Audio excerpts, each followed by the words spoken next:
سیدنا حسین رضی اللہ تعالیٰ عنہ نے فرمایا، آج وہ کتا میرے سامنے کھڑا ہے، مجھے کاٹنے کی کوشش کر رہا ہے اور پیغمبر صلی اللہ علیہ وسلم کے اہل بیت کو کاٹنے کی کوشش کر رہا ہے۔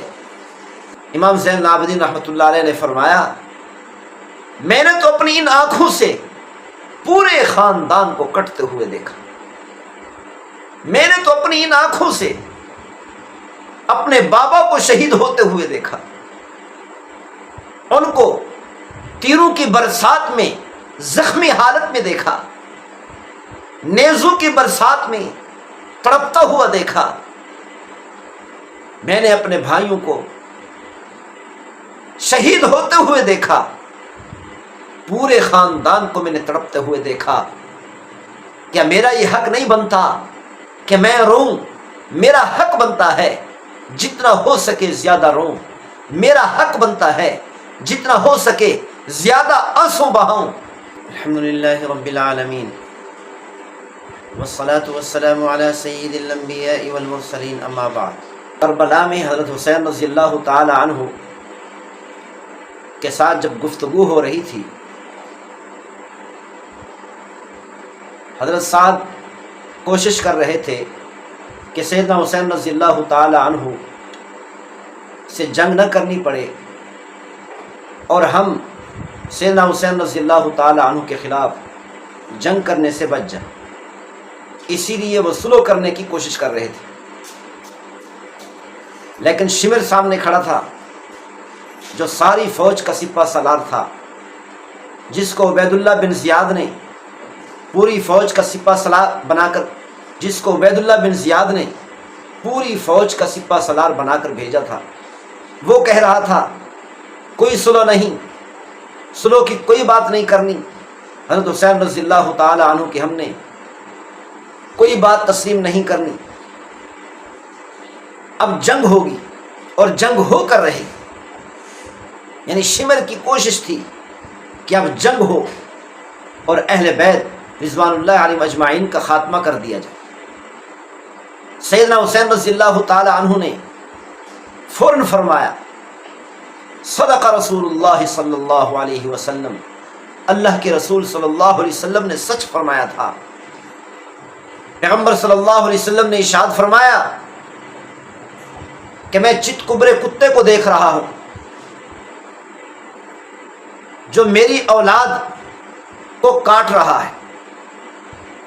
سیدنا حسین رضی اللہ تعالی عنہ نے فرمایا، آج وہ کتا میرے سامنے کھڑا ہے، مجھے کاٹنے کی کوشش کر رہا ہے اور پیغمبر صلی اللہ علیہ وسلم کے اہل بیت کو کاٹنے کی کوشش کر رہا ہے۔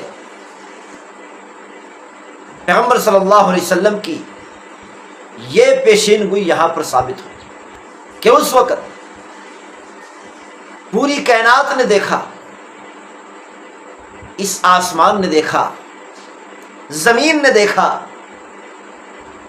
سورج چاند ستاروں نے دیکھا کہ سیدنا حسین رضی اللہ تعالی عنہ کو پیغمبر صلی اللہ علیہ وسلم کے نواسے کو شہید کیا گیا۔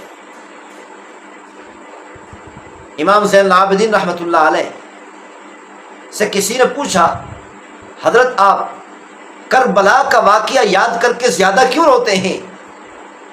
امام زین العابدین رحمۃ اللہ علیہ نے فرمایا، حضرت یعقوب علیہ السلام کا ایک بیٹا یوسف وہ صرف گم ہو گیا، 40 سالوں کے بعد مل بھی گیا، صرف گم ہو گیا۔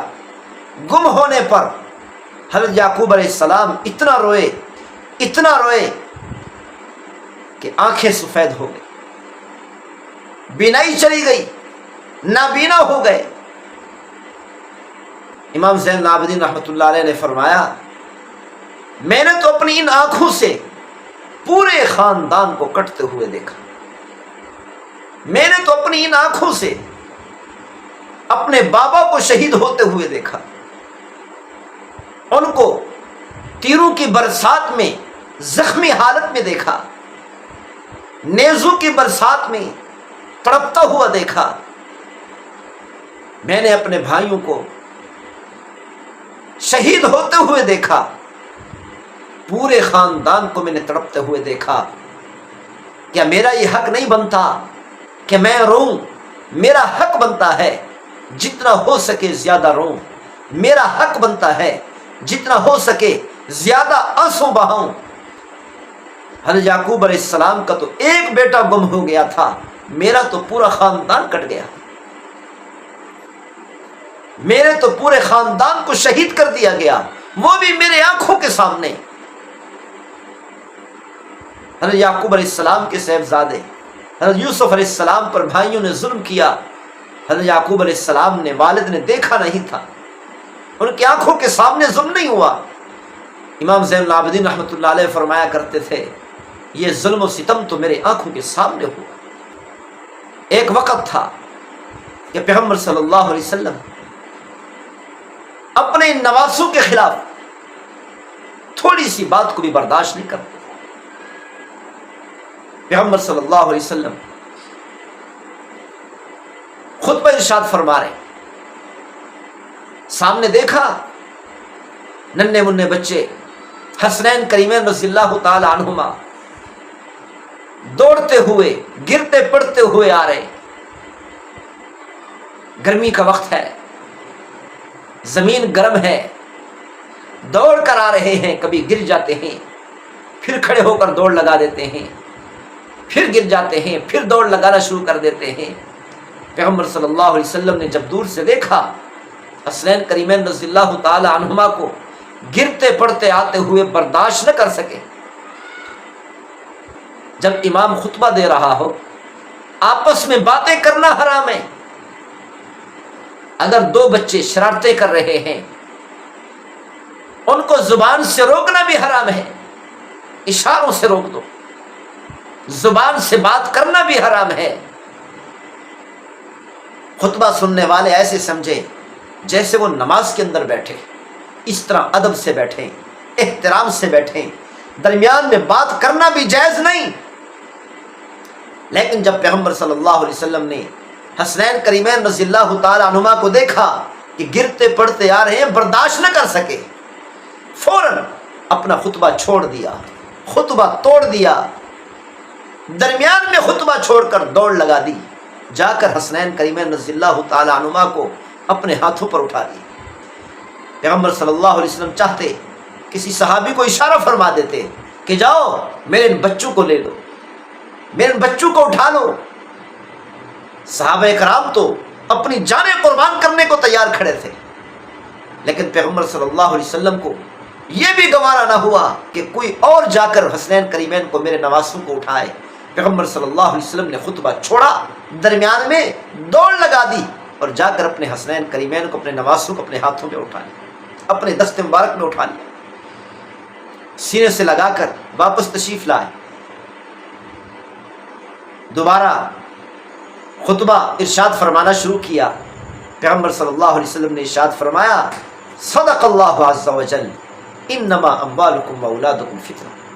اللہ تعالیٰ نے سچ فرمایا کہ تمہارے اموال اور تمہاری اولاد تمہارے لیے فتنہ ہے، کہ انسان اولاد کی تھوڑی سی تکلیف کو بھی برداشت نہیں کر سکتا۔ اپنی اولاد کی راحت کے لیے، اپنی اولاد کی تکلیف کو ختم کرنے کے لیے انسان کہاں تک چلا جاتا ہے اور کیا کچھ کر گزرتا ہے۔ پیغمبر صلی اللہ علیہ وسلم نے اتنا بھی برداشت نہ کیا کہ میرے بچوں کو کوئی اور جا کر اٹھائے، کہ کہیں تاخیر نہ کر۔ یہ بھی برداشت نہ ہوا کہ گرم زمین پر چلتے ہوئے آ رہے ہیں، گرم زمین پر چلتے رہے، جا کر فوراً اپنے دست مبارک میں اٹھا لیا۔ اور آج وہ وقت ہے، حضرت حسن رضی اللہ تعالی عنہ بڑے بھائی زہر میں تڑپ رہے ہیں اور چھوٹے بھائی کربلا کے میدان میں تڑپ رہے ہیں۔ کربلا کے میدان میں تیروں سے چھلنی ہو چکے، نیزوں سے چھلنی ہو چکے ہیں۔ اس وقت آسمان کیوں نہ گر پڑا، سورج نے آگ کے انگارے ان ظالموں پر کیوں نہ برسا، اس زمین نے ان ظالموں کو کیوں نہیں نگل لیا۔ بس یہ آزمائش تھی اللہ کی طرف سے، اللہ نے صبر کیا، اللہ تعالیٰ نے برداشت کیا، زمین آسمان سورج چاند ستاروں نے بھی برداشت کیا اتنے بڑے ظلم و ستم کو، لیکن اللہ تعالیٰ نے بدلہ دلوایا، اللہ تعالیٰ نے بدلہ دلوایا۔ اس کے بعد مختار الثقفی آیا، اللہ تعالیٰ نے مختار الثقفی کو کوفہ کا بادشاہ بنایا، اور ان ظالموں کا خاتمہ کرنے کے لیے اس مختار نے ان ظالموں کو، جنہوں نے حضرت حسین رضی اللہ تعالی عنہ کو شہید کیا یا شہید کرنے میں ان کے ہاتھ ملوث تھے، ایک ایک کو چن چن کر قتل کیا۔ اللہ تعالیٰ نے ظالموں کا خاتمہ پھر اس طریقے سے کیا، مختار آیا، ظالموں کا خاتمہ کیا، ایک ظالم کو بھی نہیں چھوڑا۔ جیسے ہی یہ ظالم ختم ہوئے اس کی بادشاہت بھی ختم ہو۔ اس سے یہ معلوم ہوتا ہے کہ اللہ تعالیٰ نے مختار کو انہی لوگوں کو ختم کرنے کے لیے ہی بھیجا تھا۔ بعد میں اللہ تعالیٰ نے ان ظالموں کو صف ہستی سے مٹا تو دیا، لیکن اس وقت جب ظلم ہو رہا تھا معلوم نہیں زمین آسمان سورج چاند ستاروں نے کیسے صبر کیا۔ ظالموں نے کیا کیا؟ حضرت حسین رضی اللہ تعالی عنہ اور اہل بیت کو شہید کرنے کے بعد ان کے لاشوں پر گھوڑے دوڑا دیے، گھوڑوں کے ٹاپوں کے ذریعہ سے، پاؤں کے ذریعہ سے ان کی لاشوں کو روند ڈالا، ٹکڑے ٹکڑے کر دیے۔ یہیں تک بس نہیں کیا، ظالموں نے پھر پانی چھوڑ دی کہ کہیں حضرت حسین رضی اللہ تعالی عنہ کے جسد مبارک کی شناخت نہ ہو جائے، کوئی شناخت نہ کر لے۔ حضرت حسین رضی اللہ تعالی عنہ کے سر مبارک کو جسد مبارک سے الگ کر دیا گیا۔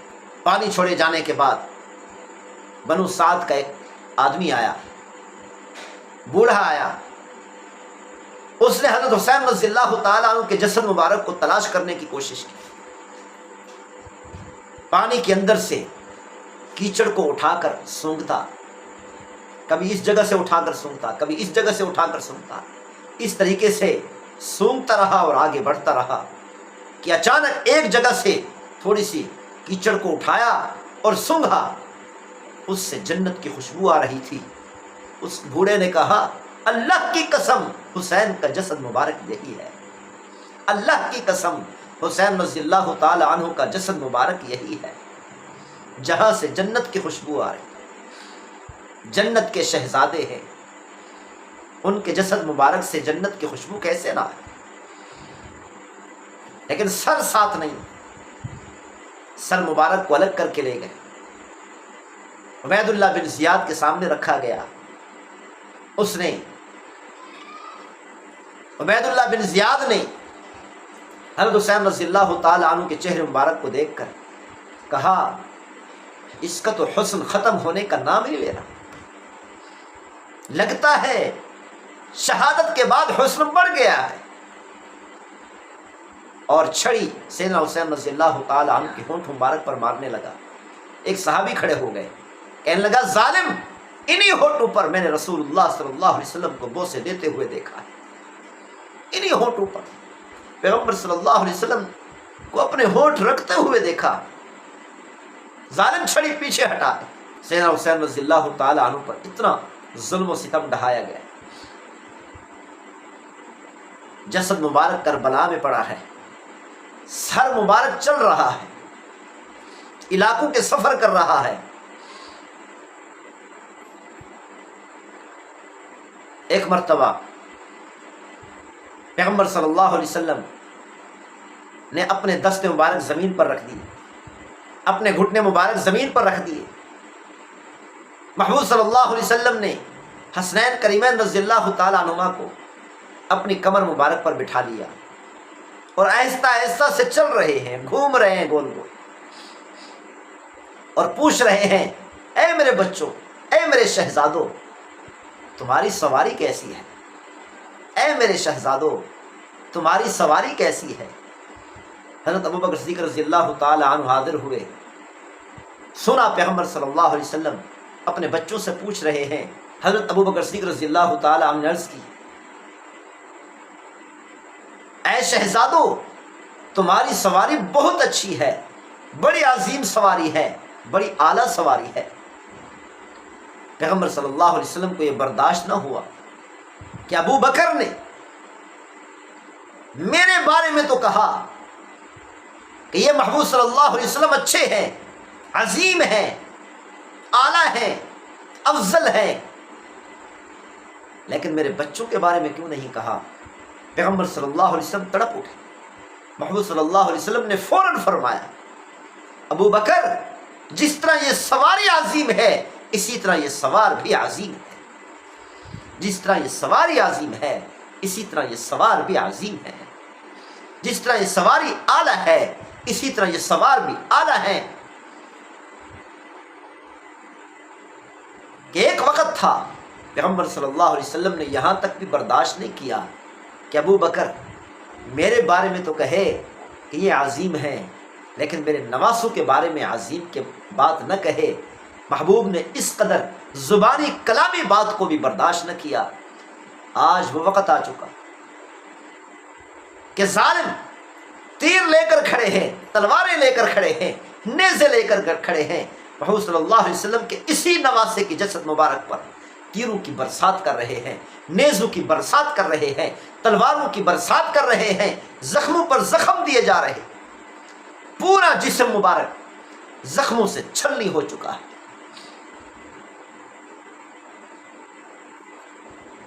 ہزاروں کی تعداد میں فوج سیدنا حسین رضی اللہ تعالی عنہ کو گھیرے میں لے کر کھڑی۔ جب حضرت حسین رضی اللہ تعالی عنہ پیدا ہوئے، محبوب صلی اللہ علیہ وسلم اچانک رونے لگے، آنکھوں مبارک سے آنسو مبارک نکلنے لگے۔ پوچھا گیا، یا رسول اللہ، اب تو خوش ہونے کا وقت ہے، اللہ تعالیٰ نے آپ کو اپنا بیٹا تو نہیں دیا اور بچپن میں چلے گئے، اللہ نے آپ کو نواسا دیا ہے، یہ بھی آپ کا بیٹا ہے، آپ کی اولاد ہے، آپ کو تو خوش ہونا چاہیے، آپ آنسو کیوں بہا رہے ہیں؟ محمود صلی اللہ علیہ وسلم نے فرمایا، ابھی جبریل علیہ السلام نے مجھے کہا، اے میرے محبوب صلی اللہ علیہ وسلم، اسی آپ کے شہزادے کو آپ کی امت کے لوگ شہید کرتے ہیں۔ محمود صلی اللہ علیہ وسلم نے فرمایا، اسی لیے میں رو رہا ہوں، اسی لیے محبت کی وجہ سے آنسو نکل پڑے کہ میری امت کے لوگ مجھ سے محبت کے دعوے کرنے والے،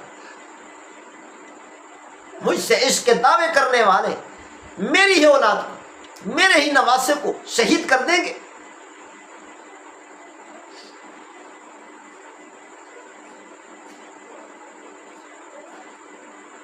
پیغمبر صلی اللہ علیہ وسلم نے کئی بار فرمایا، حسین منی وانا من حسین، حسین مجھ سے ہے اور میں حسین سے ہوں، حسین میرے جسم کا ٹکڑا ہے، میرے جگر کا ٹکڑا ہے۔ پیغمبر صلی اللہ علیہ وسلم نے فرمایا، جو مسلمان بھی حسنین کریمین سے محبت کرے گا، میں اللہ کا رسول اس سے محبت کروں، جس سے اللہ کا رسول محبت کرے گا پروردگار بھی اس سے محبت کرے گا، اللہ رب العزت بھی اس سے محبت کرے گا۔ پیغمبر صلی اللہ علیہ وسلم نے کیا فرمایا، او میری امت کے لوگوں، میں تمہارے پاس قرآن اور اپنے اہل بیت چھوڑ کر جا رہا ہوں، ان کو لازم پکڑنا، کبھی گمراہ نہیں ہوں گے، ان کے نقش قدم پر چلنا، کبھی گمراہ نہیں ہوں گے، ان کی اقتداء کرنا، اتباع کرنا، کبھی گمراہ نہیں ہوں گے۔ یہ اہل بیت تو ہمیں راہ دکھانے والے تھے، یہ اہل بیت تو ہمیں سیدھے راستے کی رہنمائی کرنے والے تھے، یہ اہل بیت ہمیں جنت کا راستہ دکھانے والے تھے، اللہ کی رضا کا راستہ دکھانے والے تھے۔ آج کیا ہو گیا امت کے لوگوں کو کہ یہی امت کے لوگ جن کو اہل بیت نے جہنم سے بچایا اور جن کے ذریعے سے جنت کے مستحق بنے، آج یہی امت کے لوگ انہی اہل بیت پر حملے کر رہے ہیں، انہی اہل بیت کو شہید کر رہے ہیں۔ صحابہ اکرام رضوان اللہ علیہم اجمعین حسنین کریمین رضی اللہ تعالی عنہما سے اور پوری امت اہل بیت سے بے انتہا محبت کرتی. وہ مسلمان ہی نہیں ہو سکتا، ایمان کامل ہو ہی نہیں سکتا جب تک اہل بیت سے محبت نہ کرے. جب تک اہل بیت کی محبت دل میں نہ ہو اس وقت تک ایمان کامل نہیں ہو سکتا.